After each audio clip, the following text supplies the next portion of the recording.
स्वर्ग और नर्क के बीच का अंतर। एक शिक्षाप्रद कहानी।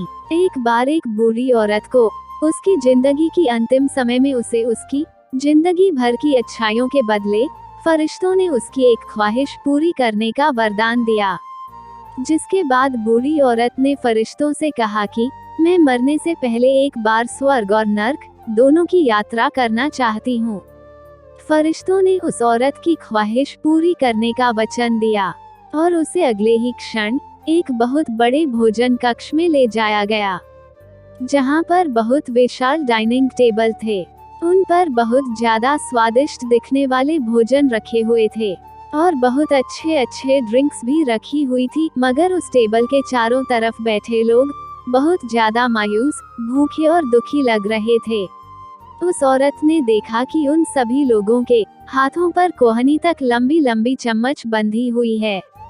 वो लोग जब भी उस चम्मच से खाना उठाकर अपने मुंह तक ले जाने का प्रयास करते तो उनकी कोहनी मुड़ नहीं पाती और खाना उनके मुंह तक कभी पहुंच नहीं पाता। बूढ़ी औरत ने फरिश्तों से पूछा, क्या यह नर्क है?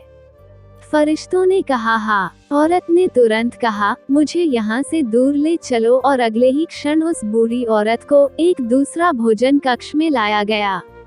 उसी भोजन कक्ष में भी बड़े बड़े डाइनिंग टेबल थे। बहुत स्वादिष्ट दिखने वाला भोजन और अच्छे अच्छे ड्रिंक्स टेबल पर सजाई गई थी। मगर इस बार डाइनिंग टेबल के चारों तरफ बैठे लोग खुश थे, हंस रहे थे और उनके चेहरों पर संतुष्टि थी।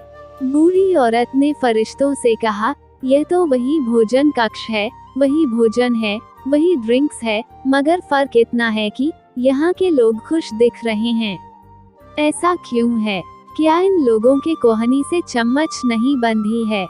फरिश्तों ने उस औरत से कहा, ध्यान से देखो, इन लोगों के हाथों से भी कोहनियों तक चम्मच बंधी हुई है। फर्क सिर्फ इतना है कि इन लोगों ने एक दूसरे को खाना खिलाना सीख लिया है।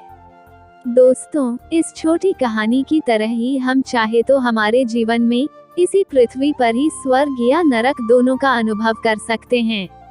अगर हमें स्वर्ग का अनुभव करना है तो हमें पहले दूसरों के बारे में सोचना होगा, दूसरों को खिलाना होगा, दूसरों की मदद करनी होगी। चॉइस हमारी है, हम चाहे तो हमारी जिंदगी को स्वर्ग जैसा या नर्क जैसा बना सकते हैं। कहानी अच्छी लगी तो लाइक कीजिए, चैनल को सब्सक्राइब करके आप हमें सपोर्ट कर सकते हैं। वीडियो को अंत तक देखने के लिए दिल से धन्यवाद।